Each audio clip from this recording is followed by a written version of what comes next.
Ferrari Le Mans'dagi 5 ta poygadan 4 tasida g'alaba qozondi.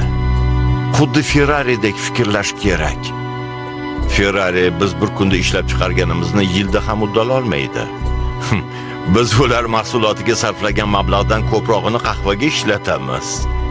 Ulardek fikrlashimizni xohlayapsanmi? Enzo Ferrari barcha davrlarning eng buyuk avto ishlab chiqaruvchisi sifatida tarixda qoldi. Nega?